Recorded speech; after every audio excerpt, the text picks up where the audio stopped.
Hello, welcome everybody. Thank you so much for coming to Diversify Your Lead Generation. We are going to give it a couple minutes for people to file in. But as you're jumping in, please put in the chat where you're from, where you're coming from. We'd love to hear from you and start some conversation.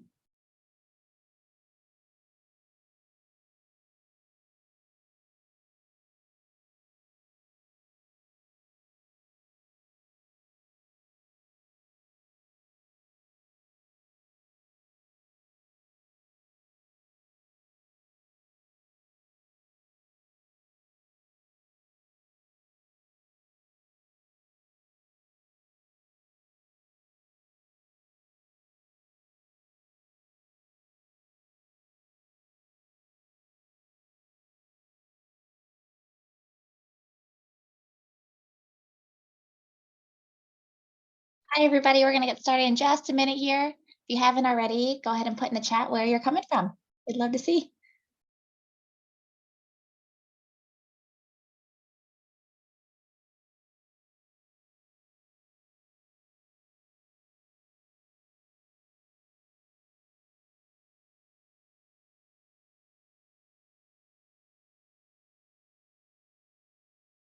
Good mix coming in.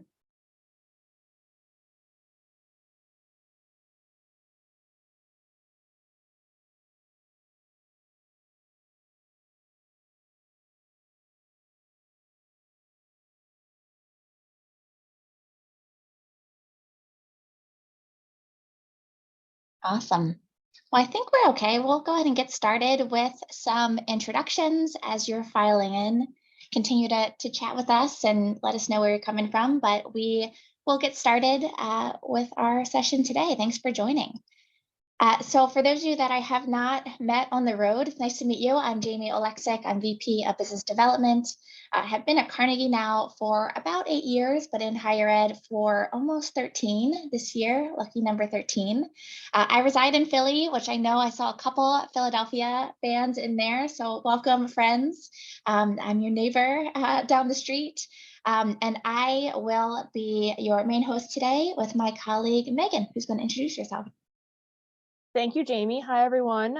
Thank you so much for joining us today. My name is Megan Gibbs. I am the VP of College Express, and I have been with Carnegie and College Express for exactly 15 years. So I've been in the business here in higher education for that long.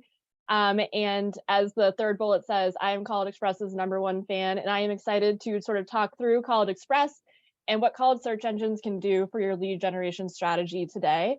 And in terms of the Carnegie personality, I am the discerning and protective guardian. Awesome. So a few housekeeping notes as people are filing in. We've prepared just over a 45-minute webinar for you today of content, hoping to leave some time at the end for questions. So as you are taking in the content and viewing what we're sharing with you, please feel free to put questions in the Q&A in Zoom, and we'll monitor those throughout. I have a couple colleagues here with me today that are going to jump in and answer a few throughout, but then we'll also save a couple for the end to talk through as well. Once we complete today, we will be sending out both the recording and the slide deck. So you'll get that in your inboxes. And we ask that you fill out a post-webinar survey if you don't mind. We're always looking for feedback on how to make our content better. So we really appreciate your help with that. So jumping right in, I can't think of something that's more relevant and the timing is more perfect for this conversation. We are faced with a lot of things in the area of search across all audiences, right? We have a declining number of test takers in the world of traditional undergrad. We have graduate and adult audiences that were thrust into an online format and are now wondering what type of format, what type of program is right for them. You have a number of individuals that changed careers and jobs and lifestyle. And so the world of search and lead generation has just changed drastically. And so I think we could spend a whole session talking about the why, but what we really want to focus on today is the how should we be changing? What are the tactics that we need to deploy to stay relevant to stay on top of the way that our prospective students are communicating today, and to generate quality leads to fill our pipelines in this changing dynamic. So a quick agenda for you all, just to keep me honest and keep us on task. We'll start with just a landscape of higher ed, just to kind of set the stage, give us a little bit of context, since I noticed that a lot of us are coming from different areas of campus, different areas of the country. We'll talk through specifically your website and how to leverage your website as a powerful recruitment tool. We'll go through different digital tactics and how to best utilize those in the world of lead generation. I'll kick it over to my colleague Megan to talk through college search platforms and how to best leverage those in your search strategy. And then, of course, leave a little bit of time at the end for Q&A. So jumping right in order to talk about the shifts in the higher ed landscape, I'm actually going to take us out of higher ed and back in time to a simpler time, the 90s. For those of you that are also millennials like me and my colleague Megan, you remember where you were Friday and Saturday nights. It was Blockbuster Video. You remember the smells and the carpet. It was such a unique experience. But what was interesting about Blockbuster is that they controlled the experience, right? They controlled the type of content you engaged with and how, when you moved through the store, what you saw first, second, and third, how you moved around back to the checkout register. They controlled where you viewed their content, what device you were viewing that content on. And then they also controlled how often you were coming back to the store. Did you have a 5-day return, 2-day return? What did that look like for the videos that you were renting? Their main goal and the biggest lever they had to pull was filling the front door, right? They wanted to fill their funnel, get more people through the door. And if they could do that, they could really predict what sales and activity would look like in terms of video sales and rentals. Sounds a little bit familiar, right? In the higher ed space. We have been living in a world of filling the top of the funnel with more names to shake out to that bottom golden number that we were trying to achieve. In the world of video, think about how that has shifted and how we engage with video content today. We are completely in the driver's seat. We're using Netflix and Hulu and HBO and all of these different channels to view content at our own speed. We could binge 7 episodes one day and watch half an episode the next day. We are very much in the driver's seat of how we engage with that content and how often we're coming back and where we're spending our time. That's how I would argue all industries are shifting, but really specifically the higher ed industry. We're living in what we're calling the attention economy, a shift where consumers or students, in our case, are choosing when, where, and how they want to engage with brands. And not only are we competing with our peers, with the crosstown rival, right? We're also competing with this. It is an incredibly noisy space, regardless of the type of student, regardless of the devices that they're using. We are constantly being inundated with messages. You will actually scroll through the length of the Statue of Liberty in a single day of social media, in one single day, right? We're engaging with content all of the time and being inundated with that noise. And because of this, our most valuable audiences, Gen Z and Gen Alpha, which are kind of the next generation coming into all of our pipelines, have created a very specific set of values that they look for in brands that they engage with. Number one is control. They want to control their experience. They have a very finite amount of attention and time to get things done. And so when they have that moment to take action, when they have that moment of inspiration, they want to be able to take action and do the things that feel right for them in their journey of whatever buyer journey they're in. They crave personalization. We don't purchase shoes anymore from a store, right? We personalize sneakers with our name and favorite colors and look, feel, design. Personalization is king in all of this world of brand engagement. And then authenticity. This generation, both of these generations, are digital natives. They know when we're lying to them, right? They've seen a lot of ads. They've seen a lot of noise. They've seen a lot of similar messaging, right? Think of the 3 in a tree picture on a traditional campus, right? They've seen it all. They want to know what makes you different, authentic, what makes you tick as a brand. That's really important to them.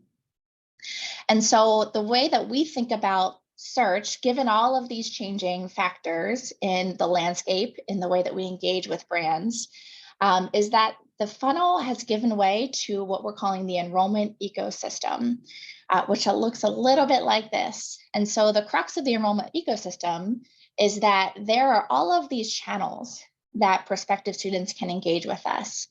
And they're going to find us in all of these different channels because, again, they're in control. So the way that we can be successful is to embrace these channels, right? And to ensure that all of these channels we're using have a message that's relevant for that channel, that's relevant to where they are in their student journey, and a metric for us to be able to measure the success of those channels. We also need to make sure that we have a response with all of these channels. If we have a prospective student that's coming in from social media, let's respond to them in a way that they're ready to be responded to when compared to someone coming in from an email or from your website. And we're going to dive a little bit in that as well. So that is the what, right? That's the landscape, which again, we could talk about all day. But let's start to really get tactical in our strategy. What is the how? How do we adapt to that landscape? And what we found is these 5 pillars, if you will, are how we adapt to that landscape, focusing on the right fit student, focusing on differentiating your message, differentiating who you are, ensuring that you're always accessible, always on in your marketing and your brand voice, diversifying your lead gen, which is what we're going to focus on today in all of our content, and then leveraging the tools that you have, most notably your CRM. So this slide I'm not going to spend time on, and I don't urge you to read it line by line, but we found this as a good way to kind of screenshot a roadmap of some of the things we're going to talk to around how the landscape has changed and strategies to address it. This will also be shared as a resource after.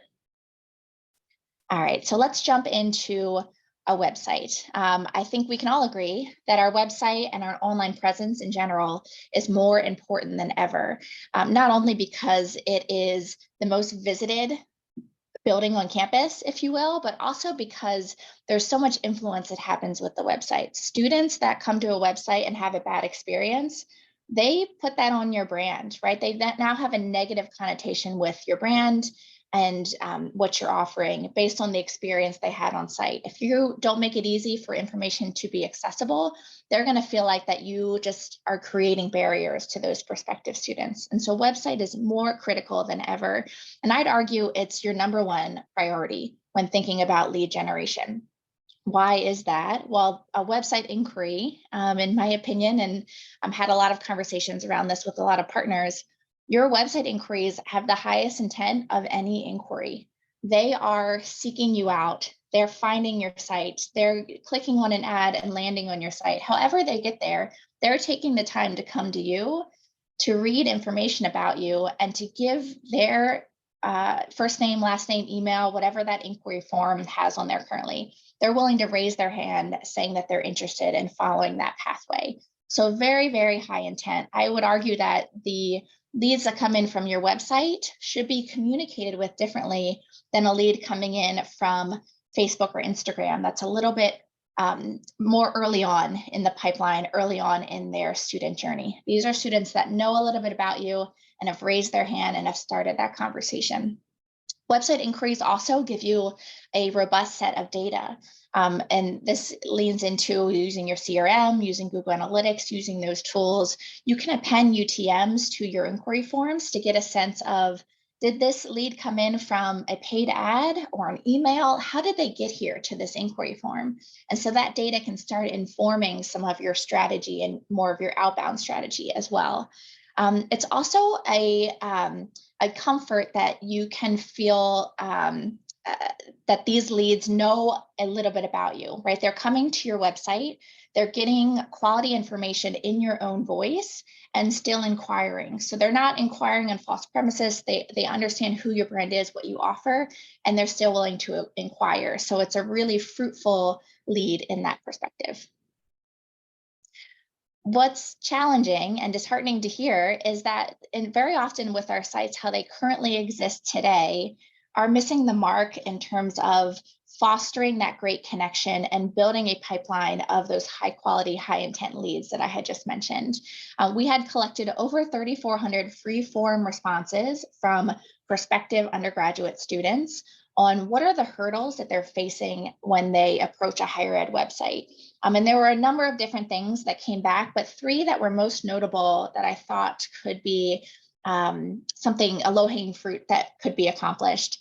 One was this idea around career outcomes. I think we all have heard enough about Gen Z and Gen Alpha and how they are very much focused on ROI, not only for the investment, but also the investment of time.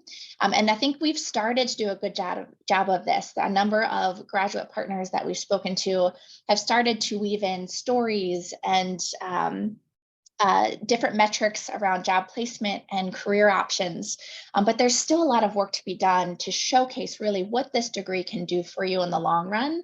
And most specifically in areas of study that don't have that, I would say, direct pipeline. So for things like a master's in accounting or a health program, generally there's a career path, a career trajectory that most of your students are going to go through. And that's where we've started to really hit the mark of student stories and showcasing that work.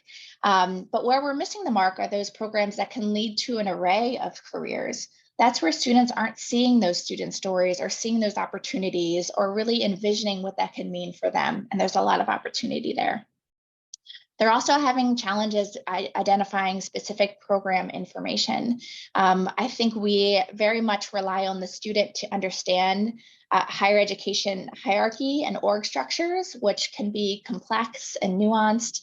And very often students don't know where their English degree falls in terms of the college or department within a university. And so we create all of these barriers in that they have to click multiple times to get to that program. And then, of course, admissions information, not being able to find specific deadlines or due dates or application requirements by program is something that students identified as being a hurdle for them in the application process. Also, being able to find who they should specifically connect with, given their background and the program that they're interested in, to build that one-on-one connection. One way and one tactic to really address this is leveraging web personalization tools. And there's a lot of ways to do this. Some CMSs have it built in. There are tools like Clarity, which is a custom customer data platform that we leverage here at Carnegie. So there's a lot of opportunities to use these tools that are not heavy lifts. They're usually overlays on site.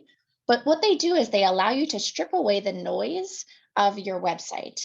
So for instance, it allows you to start to capture some of that data that students are giving you by visiting your website and leveraging that to showcase content that's relevant to them.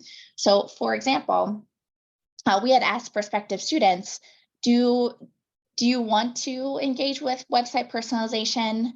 Almost 60% said yes, but what was shocking to us and really an argument for web personalization is that about a third of those students expect it at this point. And why is that? Well, all of the other channels and resources that we use already do website personalization. If we go back to the Blockbuster example, Netflix and Hulu, they're all serving content based on what you've already viewed.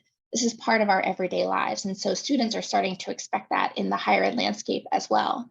So for example, if a student goes to your aviation program multiple times, they come back to your homepage, instead of having to figure out how to get back to that program page, get to that admissions page, showcase an overlay that takes them right to the application on that first homepage that they're on, directly creating that pipeline and that traffic. You can also showcase specific deadlines or application features, depending on the program that they're spending time with on your website or what they've already engaged with or what you know about them in their CRM. There is a lot of opportunity for website personalization, and you can lean into an array of different types of data. So it could be campaigns they've engaged with, both paid and organic campaigns. It could be their behavior on website. Where are they spending their time? Where are they getting stuck? How long are they staying on your website? You could also do it based on where they are. If they're out of state versus in state, out of the country, you do it based on program of interest. where they are in their journey, persona work. All of this are things that you can leverage to showcase really specific information on the website to, again, remove those barriers and ultimately garner leads, right? You're bringing them directly to the inquiry form. You're bringing them directly to the application based on all of these things you're learning about them and how they're engaging with your site. Another really important thing in the world of web is, of course, being found. So we've figured out, all right, they're on your site. How do we make sure we're getting them to where they need to be with ease to foster lead generation? This question is asking, well, how do you make sure that they're finding you? And the way to solve that is through search engine optimization. And search engine optimization has evolved drastically over the last couple of years. You've probably noticed in your own queries on Google. It has created more of, not to use the same word, but really ecosystem of opportunity for a student, right? They've created all of these different features to better guide students and really users to the right pieces of information. And by leveraging search engine optimization, you're able to start taking advantage of these. So quite simply, the more Google knows about you and the more they understand your institution and what you offer, the more features they're going to gift to you. So they're going to start including you in answers to questions that are more broad, that students are just asking about in the college search process in general. So if this is your first foray into search engine optimization, I would recommend starting here, starting with content, making sure that your content is easily read, that it fulfills all of the technical requirements that Google requires to be able to read through a site, that it has relevant content based on what students are searching. And then I'd also recommend utilizing the Page Speed Insights resource that is free to Google. If you have not been there, you can simply Google Page Speed Insights. That will give you a sense of the score of your site, how healthy it is. Is it loading quickly? Are your images compliant? Are they loading quickly as well? Are things moving through the page as people move through the page? Following these two will get you to a good baseline foundation of SEO health on your site. From there, you can really start to branch out and take advantage of some of the other features like Google My Business or YouTube optimization or all of these other Google products that give you organic visibility and allow you to be the answer to those questions. So you're getting the visibility, you're getting in front of students because you have a strong SEO strategy, which is really, really important. Now you want to keep them there, right? And the biggest way to keep an individual on your site to foster engagement and conversion is to have a really well thought out form strategy. And I know sometimes we think, all right, good form strategy means a really short form, nice and easy. And that, while that is a piece of it, it is not the only thing. There's a lot of conversation to have around form strategy and what's important and what's not. A couple of things as you're starting the form strategy conversation. In fact, first off, if you are even having the conversation, what is our form strategy? You're leaps and bounds ahead of most people, right? That's something to start thinking about and start asking the question. Once you've determined that, these are some areas to start thinking about to craft what that form strategy looks like. The first is location. Where does your form live? Is it above the fold? Is it at the center of the page? Is it something where they have to click off to a secondary page to find the form? Is there a different form depending on where you are on the website? What does that location look like? And what are the barriers that you've found as a user going through your website step by step? That's number one. Number two is device. Are you using, is your form easy to use on a mobile device just as it is on desktop, on tablet? What does that look like on different devices? Are there hurdles there with the different devices? And then form length, which is probably the one that's most talked about. This is one where we recommend a sweet spot of 4 to 7 form fields. However, that's not the end all be all. If there are pieces of information that are unique to your institution that isn't, first name, last name, email, use it. My only caveat to that is to ensure that whatever you're asking for in a form strategy, make sure it's information that you are absolutely needing to use at that stage. So if you're on your first inquiry form asking for street address and you're not mailing anything, That's an easy thing to take away that will remove hurdles from those students that are really early on in their journey, not ready to give you all of that valuable personal information. And then finally, what does your thank you page look like? What does it say when they've completed that form? Does it simply just say, thank you, you'll be hearing from us? Or are you taking advantage of that really valuable real estate? You have their attention, you have them there. They are viewing this content. Put something in there around what the next step is, an open house, who they can connect with personally. Why not create that opportunity of connection even further once they complete that form? So in summary for website, some of the tools and tactics that we went through that we think are really helpful in terms of creating a website that is optimized for lead generation, thinking about those website personalization tools, keep them on site with relevant content, thinking about SEO, ensure that you're being found in all of the right moments, both students that are really early on in their search stage, as well as those that maybe have their short list of schools already identified. Thinking critically about that form strategy, your content strategy on site, and then maybe exploring areas of portals and microsites as you start to identify those audiences and those populations. All right, so we're going to lean into digital for lead generation. Why is digital important? Well, in our opinion, connection happens when you're part of the conversation, and the conversation is happening on digital channels always, right? And you could be talking about a graduate student, a career changer. You could be talking about a prospective traditional undergrad student. It doesn't matter. We're all spending time on digital channels day in and day out. That is where a lot of the conversation is happening.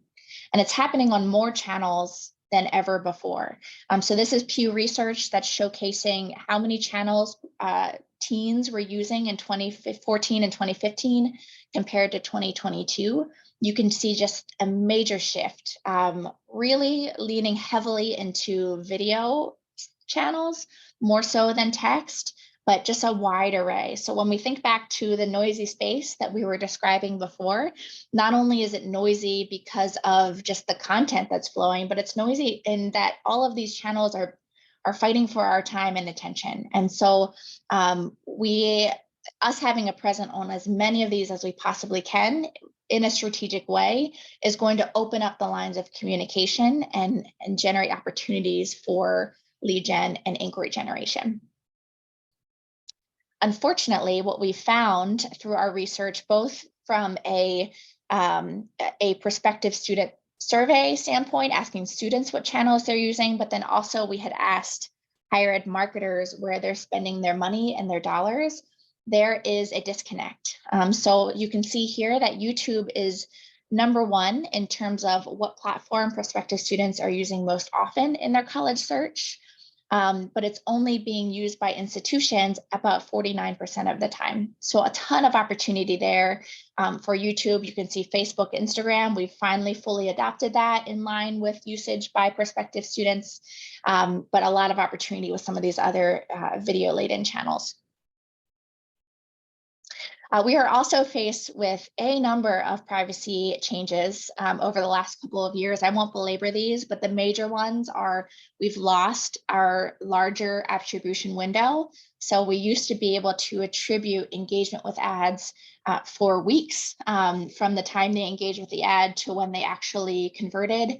Now we're down to a day. So it is challenging to test different creatives. It's challenging to really attribute our marketing efforts to our lead gen efforts. So there's a little bit of a gap there. We also are restricted now with audiences under 18 in pretty much every channel except for Snapchat. We can't target in Facebook and Instagram or Google for any individuals under 18, which has taken away a lot of opportunity for our traditional undergraduate audiences. So a couple tips for how to leverage social media in the world of lead generation. If you are focusing your search on graduate, adult, transfer, adult audiences, so anyone over 18, really, you can leverage in-platform lead gen in pretty much every channel you can think of. Facebook, Instagram, LinkedIn, Snapchat, YouTube. There are a number of different ways to do lead gen. And what this allows you to do is to embed a form in platform and not interrupt that user's experience. So if they're in LinkedIn, they see an ad, they're inspired in that moment and want to inquire, they can just hit learn more and they can submit the form right there. So it's a great way to get those really early pipeline, early searching prospective students that maybe had kind of a glimmer of, yeah, this could be a good fit for me. I'd love to learn more. You can do a lot of really, really cool targeting for program specific forms. So if you are if you have a really niche graduate program, chances are you can find an audience in social platforms based on their self-identified information, organizations they're involved in, their history of undergraduate degrees, etc. We also recommend really thinking critically about the pieces of information you're asking for. I used to work in international admissions, and prospective students, regardless if it was undergrad or grad, were very nervous to give me date of birth because they feared that that would impact admissions decisions based on how old they were or how young they were or whatever it was. There was a sensitivity around date of birth. And we see the same thing with graduate students in the States or adult undergrads that are nervous about going back to school. Think about really critically those pieces of information that you actually need in that lead gen form. And then we've also seen some hurdles with asking for previous institution attended or previous degree received. So if you're asking for educational background in a form, you're going to have some audiences that are more nervous to give that information, adult undergrads or those that have been out of school for a while. And then again, personalizing that thank you page, taking advantage of that real estate. For traditional undergrads, while you can't do in-platform lead gen in most channels, you can still do it in Snapchat. So that is an opportunity for that, again, in-platform experience.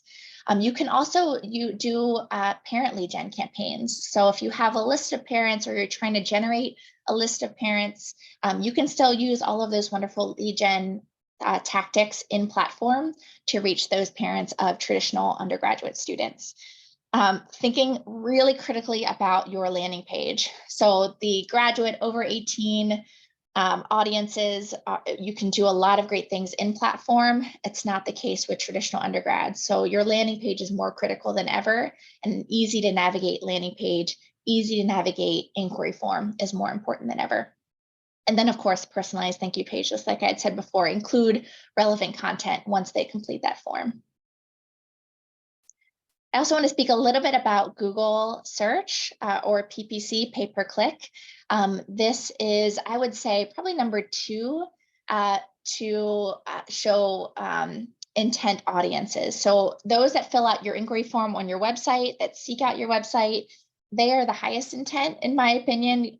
Those that are searching on Google and then convert, I would put them up there probably around number 2, because they are, again, asking a question in Google, looking for an answer, they find you as the answer and they're filling out that inquiry form. So they're a little further in that student journey. What's really cool about search is because it's high intent audiences and it's completely driven by human behavior, there is a ton of opportunity to show up in the moments that you're most needed. So we had asked students, when you're starting an online search for colleges, do you know where you want to attend? So you're just starting that research, you're going to Google, you're starting to look up different questions that you are maybe too nervous to ask an actual person. Do you know what school you want to attend? Most undergrads do not. 82% had no idea of what school they wanted to attend when they started researching colleges in Google. Graduate was similar. The one nuanced detail with graduate is that there's also the factor of the program of study, which most graduate students have in mind. So about 64% knew roughly what they wanted to study, but had no idea what school they wanted to study at. So they're doing a lot of research around the types of schools that would be a good fit for them, which is a huge opportunity. For those that have not really dove into paid search or Google search, it is a wild world, but there is a ton of opportunity within it. So with search, you have the search engine results page or the SERP, where all of the paid results show up based on a query that's happening in Google. And with that, in order to show up, there's a ton of levers you can pull. You can target based on keywords and broad range or exact match. You can target based on the age range of the person searching, where they're located, where they want to be located, what geographies they're searching for. You can do some behavioral targeting as well. So there's a lot of opportunity to reach the right people in search so that you're not spending all your dollars in a single day. Two really specific tactics that we've seen work well in the area of lead gen and conversion. One is remarketing list for search ads, or RLSA, which is very simply reaching those students that have already been to your website that are now back at Google asking a question, getting in front of that audience specifically with messaging. And the second is targeting feeder institutions. If you have a graduate program and you have 6 or 7 institutions that you get most of your students from, why not target around those institutions so that when they are currently enrolled in their last year and they're doing research on the schools they want to attend, you're showing up as that potential program that they could be interested in. And then finally, we don't want to forget about lists. So while lists, we talked about kind of declining list taker audience, we don't see them going away. Lists are still really, really valuable and still really useful in a lot of the marketing that we're doing, whether it's mailing, emailing, or digital marketing. What we recommend in the digital space with lists is to get them to qualify themselves. So obviously you purchase them for a reason. They have some sort of attribute that makes them a good fit for your institution. Getting in front of them with messaging around why your institution would be a good fit for them, or has the program that they're interested in, is a really powerful tool digitally, and technology allows us to do so. So taking those lists and reaching those specific households with display messaging is such a good complement to any mailers, any billboards, any emails that you're already doing in that region to those students. It's just a reinforcer of your brand and your message. And you can be so specific with your call to action based on what you know about that audience and that list. Are they juniors? Are they sophomores? Are they transfer students? Are they graduate students? Reaching them with really specific messaging that you know is one-to-one is so, so powerful. So in summary, in terms of a digital plan and optimizing that for lead generation, we talked about social media and the value of just being where the conversation is happening. Social media is very much where that's happening, and being present there is so valuable. Leveraging IP targeting to, again, get in front of those lists with that valuable message based on what you know about the list. Paid search engine marketing, being the answer to those questions, ensuring that you're being found by active searchers, being that resource, that reference. Google puts more value on .edus than any other type of website. So we're already ahead of the game in the world of search. And then also leveraging those same lists in social media targeting and engaging with those users in that way to create conversion opportunities when the student is ready. So with that, I am going to kick it over to my colleague Megan to talk through college search platforms and how that fits in the strategy as well. Thank you, Jamie. All right, so moving into the college search platform, which, as I started out earlier, I'm very excited to talk about. To sort of get the lay of the land, college search platforms as lead generators is not a new strategy, and it is in fact a tried and true strategy. So I'm hopeful that throughout the next few slides and my part of the presentation, that you're going to be able to leave this content thinking a little bit differently about the college search platform, and that you see additional value in it as you add it into your lead generation strategy. So moving into a little bit of data related to where students are in their journey, and per some of the research that we have done in-house to our College Express audience, over 40% of students are searching for colleges before their junior year. And in addition, Jamie mentioned on a few slides earlier that 82% of undergraduate students had no idea of the school they wanted to attend. So these two data points right here are already telling us that there needs to be a place for students to go to find information about the college search, about what schools are going to be a good fit for them. They just don't know what is going to work for them yet, and they need to find a place that is going to be sort of a safe place for them to learn to eventually get to your website, to see your digital ad online later on, and all of that, for everything that Jamie just talked through, for all of that work to actually work and create additional leads for you. So before we get into everything about why this is an important tactic for all of you on the call today, I always like to start out by talking about the student and how important the student is to all of this. The student is the center of the college search platform universe. We do everything that we do for the students because we want to make sure that they are going to find a school and get to a school that they're going to fit in and thrive in, which is also the benefit to all of you finding those students that are a good fit.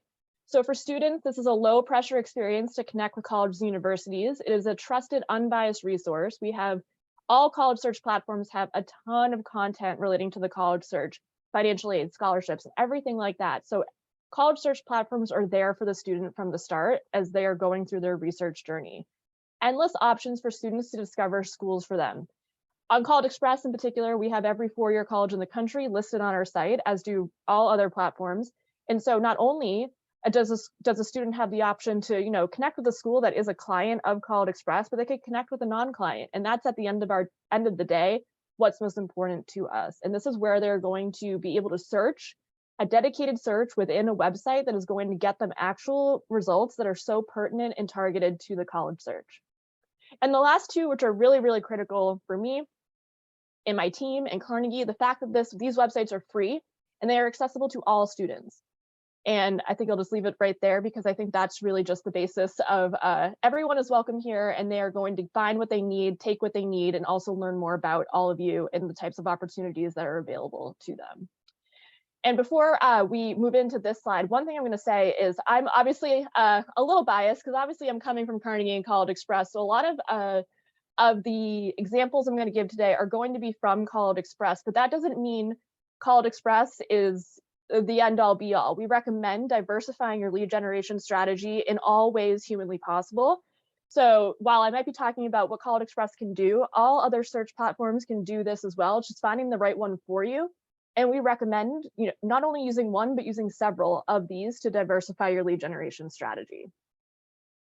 So for the power of the college search site, for colleges and universities, these top five are going to be top of mind when you are looking at what to add into your lead generation strategy.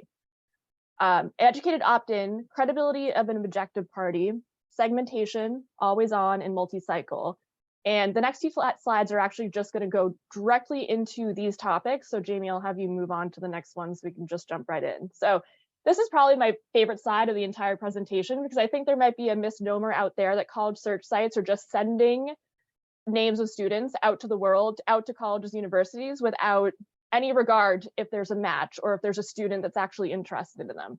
And that's not true. So for College Express and other sites, the prospective student is always going to make the first move. And choosing to connect with the school is not made without discernment and thought put behind it. So students aren't going rogue on the site. They aren't trying to connect with thousands of schools because they think they have to. They're choosing to connect with schools that they really see a match with and that they're trying to really make a true connection with as they're going through their college search journey. So the average number of college choices on College Express by high school grad year, so this is within this last few months, you'll see that the high school grad years of 2025 and 2026 are a lot higher than the ones that are graduating this year, and also the rising seniors, the juniors right now. Those students are still researching. Those students are still trying to learn more about what schools are a good fit for them. And as they get older into that 2024 and current high school senior age range, those numbers go down because they've started to make more decisions. They've become more clear in their choices, and they don't want to be connecting with several schools, hundreds of schools. They want to be connecting with the ones that make the most sense for them. And one thing, and Jamie, I'll have you go back one slide. One thing that actually didn't make it on this slide was I was having a conversation earlier today about what happens in a college search platform and why it's so valuable. And it speaks to the lead value that we are sending to these schools. And so there's a public school in the Midwest who's working on a college search site, and they were doing some reporting back on the inquiries that were delivered through a college search site. And 17% of their applicant pool were names that a college search site had sent them. So again, these are students that have come from a college search site, connected with a college search site and that institution through that website. created an inquiry, got into the client's applicant pool, and they legitimately applied. And 19% of that group ended up depositing. So these are real students, real humans making choices, and they are being reflected in your enrollment pools. Credibility of an objective third party. So college search sites, this is where no school is better than another. Again, we want students to find the right place for them, regardless of if you're working with us or not. But it really comes down to if you want to be found or if you want to catch the student's attention or not. So again, looking at a College Express example here, I think the search was for California. So the top 2 schools that you're going to see here are just schools that we have in our database. They're set up the exact same way. They're showcasing the same data. They are very clear and available for a student to click into and connect with. But if you look down at the bottom where Soka University is, they will be someone who's working with us, and they're choosing to create a stronger presence on a college search site, which is likely going to create more attention and get that student who's looking for schools in California to maybe consider Soka more than the top 2. But at any rate, we have the same setup for every school, no matter who they are. No one school is ever going to be better than another, because again, we go back to the mission in these sites is to get students to the right schools and for you to get the right students into your pipeline. Access. So this is probably maybe the slide of the day. I don't know. Jamie had a similar sort of privacy slide a little bit earlier on, but this is where we're going to talk about where the college search platform really makes a difference when it comes to these issues. So obviously, we are dealing with a diminishing student population, and there are privacy laws that are affecting digital marketing and also test takers. So while we cannot create more students for all of us to have access to, the college search engines really can help in that number 2 space. So we are able to help you tap into audiences you might not otherwise be able to connect with through digital marketing in particular. So Jamie mentioned this a little bit earlier, students under 18, you are unable to market to them through digital marketing efforts. Also, religious affiliation was also removed from the ability in Google to send out digital marketing ads to students based on religion. In our world of things, we are able to, we know a student is giving us information on their religious affiliation if they want to. And so that's data we have access to that then becomes data that you're able to access as well. Obviously non-test takers, there's a world of students out there who are just choosing to not take tests. And so this is another avenue where those names become available you might not otherwise be able to be connecting with. And then finally, parents and counselors. So I think these are really 2 critical spots because not a lot of people are talking about them and how important they are to the college search experience. Parents and counselors are also on these websites. They're looking and they're researching and trying to find out how to make the college search easier for their students or for their children. I'm actually part of some Facebook groups just sort of lurking in the background of trying to watch parents and their students figure out the college search, and they are going everywhere. They have so many questions. They need a really concentrated area to feel safe, to ask questions, to get answers in order to get their students to the right school at the end of the day. And also in the counselor area, if counselors don't have access to certain resources or they don't have the money to pay for certain resources, this is where College Express and college search sites come into play. We again go back to a free resource for counselors to send students to start building their college search, to start building their college list on the site. Again, as a free resource that's accessible to everybody. And segmentation. So a little bit about the religious affiliation I was talking about before. If you ever sign up on a college search engine search platform, you are going to register. And if you walk through that registration path, you're going to see a lot of areas where these sites are collecting a lot of data. So these students are opting in, they're choosing to provide their information to the college search site because they're expecting a level of personalization back to them. On your side of the college search platform world, that's where we're able to tap into the data to then show your schools to the right students who are interested in things that you're looking for for your enrollment goals. So you can use that information to build segmented audiences. So in our case in College Express, we're asking about majors they might be interested in. We're also gathering regular information when it comes to race, gender, and religion, which here is all optional, and location-based segmentation as well, in addition to high school grad year, GPA, and things like that. The other thing to keep in mind here that's not on this slide is thinking about the data that you're getting back from these platforms as well. So if you walk through a registration path, you're going to be able to see the type of data that you're going to be able to get back on the other end. So when a student inquires or connects with you, chooses to connect with you through one of these sites, you're going to get that data back in an Excel sheet or anything like that into your CRM, so you can begin nurturing it. So you know you have all that data at your fingertips, essentially, that you can then segment on further. But our sites can use that data to segment to help you find business students, to help you find students who are pursuing a school that has a Christian affiliation and things like that, which makes this a really personalized experience. And finally, always on and multi-cycle. So much like all of your websites, our college search sites are working 24/7, where the lights are always on here. We are always available for any student to be searching for any type of content, to look to connect with any type of institution. We are always there for them. And we are creating an environment that provides access to information to all of you, all of your schools, the admissions process, financial aid, and more. And in particular, the area that I would point out on this site is going into the multi-cycle space. So because of the stat that I mentioned earlier, students don't know where they want to go to school. Students start researching earlier than junior year to find the schools that they might be interested in. So they are looking to connect with schools. Obviously, they are not ready to make decisions, but the stat on this slide saying 450,000 students who are graduating in the high school class of 2025 and younger created inquiries were hand raisers that we delivered to client schools in 2022. So there is a young pipeline of students that are ready and able on these websites that you simply won't have access to through all those privacy restrictions we sort of just went through on a few slides before. So getting in front of these students on a college search platform is going to get you likely an inquiry sooner that can then lead to getting them really into the application cycle as well.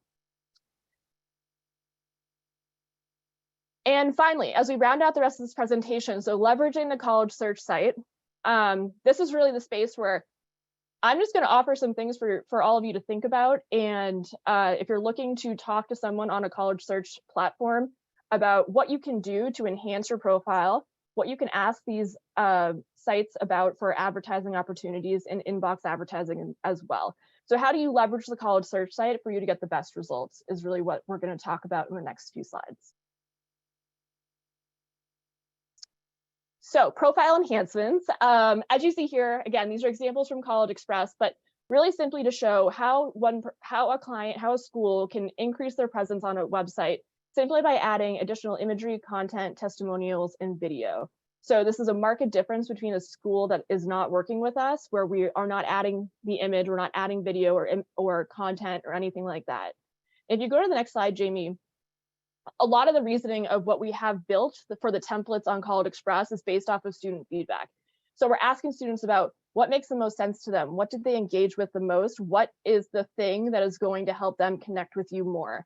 And so using this information, obviously for your website or anything else that you're working on, at the end of the day, video and pictures are going to be really critical, especially at this younger age where they're just looking to see more about what the environment's like at your institution, what pictures of dorms look like, the food, especially in this quote, was very important to this one person, but they want to get a feel for what you have to offer. And so College Express and sites like College Express are able to showcase that. And we're using student feedback to ensure we're creating the best experience for them, so they get the best experience and the best idea of what your institution can offer them. Second is going to be on-site advertising opportunities. So in the College Express world, we have basically a college search display network, ad network on our site. So you're not going to find Google ads on College Express. You're going to find ads for all schools that are interested in just sort of being visible to students who are searching for colleges right now. In the last 12 to 14 months, we've had 6.7 million impressions on our website. So that literally translates to eyeballs on these ads that you see highlighted on the screen here. So while a student might not be clicking it, or a parent is just flipping through content or a list or wanted to research a different school, we have the ability to be putting schools that they might not be searching for in front of them. And so they might recognize Allegheny, 2 weeks from now, just by happenstance of seeing an ad on College Express. And that's really the point of it. It's to get students in front of schools that they aren't thinking of, and for all of you to be actively be present when students are actively searching and really truly part of of their college search. And then finally, inbox advertising. So one thing I would say, if you're talking to a college search platform, I would ask them just simply about how they are emailing out to their students. What is your presence going to look like? What is the content being sent out? How are they getting your brand and lead generation opportunities in front of other students?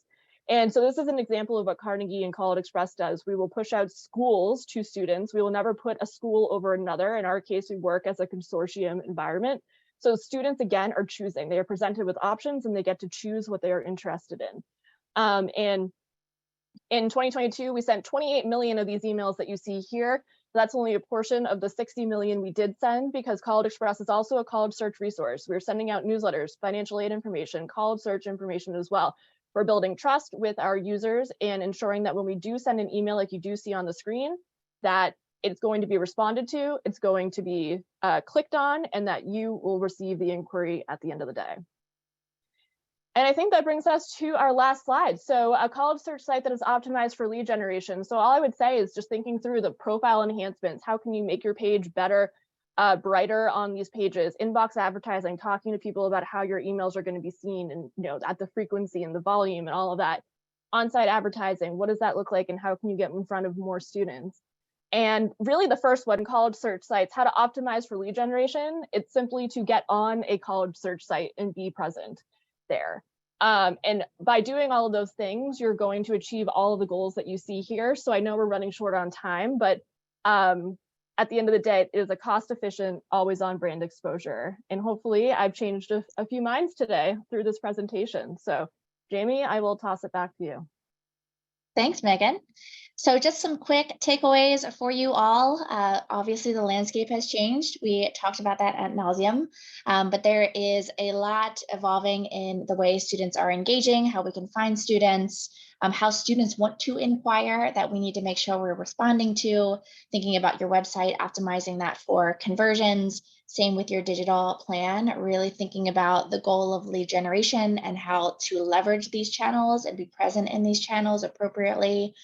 Really taking advantage of college search platforms and all of the features and visibility that they give us. And then jumping right into, now is the time to diversify your lead sources and optimize your strategy. So with the few minutes we have left, I'm going to read off a couple of questions that we received. We probably will need to answer a couple of these as follow-ups as well. But one that I wanted to start with was how do we think AI and ChatGPT are going to impact the search process students go through? That is the million-dollar question. I really wish we had a true answer to what that's going to look like. I don't think anyone does quite yet. It is still fairly new. One thing I will say about ChatGPT is that it is very much reliant on the type of information that is present online. And so if you are really putting time and effort into SEO, into your content, into your visibility with those features, you are already going to be in a better position for the world of ChatGPT and the visibility with ChatGPT, because you are cleaning up your house, your foundation. You're making sure that it is clean, clear, and authentic, and that the technical aspects of your site are healthy as well. So that's where I would recommend starting.